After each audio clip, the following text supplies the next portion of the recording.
कहानी की शुरुआत एक ऐसे व्यक्ति से होती है जो वर्षों से दुख में डूबा हुआ था। उसके पिता ने कैंसर से लंबी और बेरहम लड़ाई लड़ने के बाद दुनिया छोड़ी थी। एक ऐसा अनुभव जिसने उसके भीतर एक गहरी, मौन चोट छोड़ दी थी। अंतिम संस्कार के बाद उसने एक आदत बना ली थी। जब भी दिल पर बोझ बढ़ जाता, वह पुराने पारिवारिक कब्रिस्तान में चला जाता। सुबह, रात, तेज धूप या ठंडी बारिश, कुछ भी उसे रोक नहीं पाता था।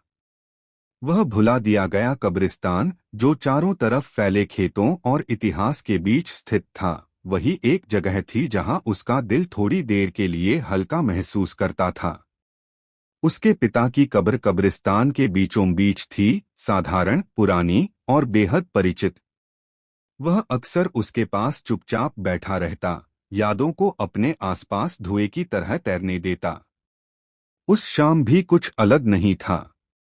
केवल सूखी घास पर हवा की फुसफुसाहट और दूर खेतों की सरसराहट की आवाज सुनाई दे रही थी। फिर कुछ अनोखा हुआ। एक आवाज उसके पीछे से, नरम और हल्की, मानो कोई बच्ची धीरे धीरे कोई लोरी गुनगुना रही हो।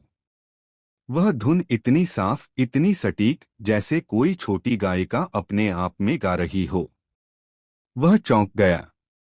जब वह आया था, तब वह बिल्कुल अकेला था। आसपास सिर्फ खेत थे। सड़क भी सुनसान थी। लेकिन आवाज, ऐसा लग रहा था जैसे ठीक उसके पीछे कोई खड़ा हो। जब उसने मुड़कर देखा, गुनगुनाहट एकदम रुक गई।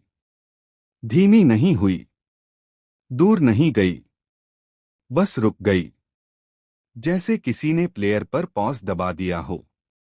वह इसे कल्पना समझकर वापस अपने पिता की कब्र की ओर मुड़ा। लेकिन कुछ ही सेकंड बाद वह गुनगुनाहट फिर शुरू हो गई। वही धुन, वही नरमी। इस बार उसने झट से पीछे देखा। और फिर सन्नाटा। पूरा माहौल थम गया। हवा तक रुकती हुई महसूस हुई, जैसे कोई उसके साथ खेल रहा हो। वह वहीं बैठा रहा, दिल तेज धड़कता हुआ। जब तीसरी बार गुनगुनाहट शुरू हुई, तो वह अलग महसूस हुई और करीब, जैसे उसके बिल्कुल कान के पास। वह मुड़ने से पहले ठिठक गया।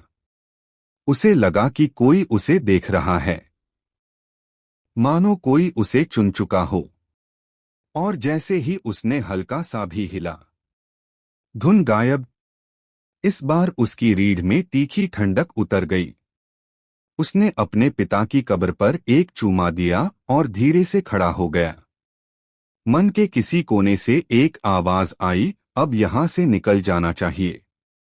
जब वह बाहर की ओर चल रहा था, उसकी नजर एक पुराने, चौड़े पेड़ के नीचे पड़े छोटे छोटे कब्रों पर पड़ी। वह उन्हें पहले कभी नहीं देख पाया था। 3, शायद 4, बिल्कुल बच्चों की कब्रें।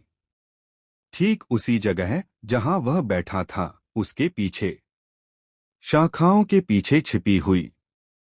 छिपी, लेकिन जैसे देख रही हो। उसका दिल सिहर गया।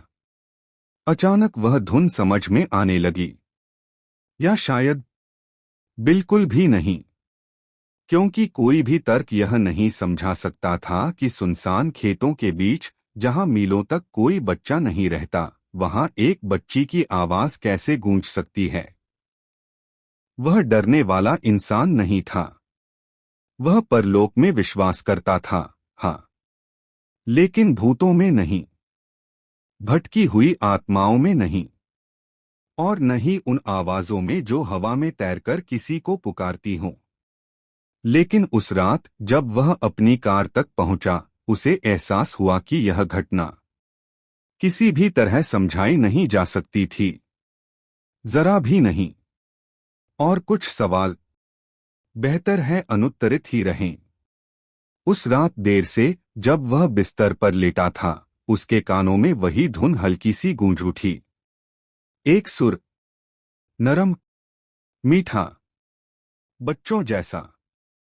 उसने फिर कभी कब्रिस्तान में अकेले कदम नहीं रखा।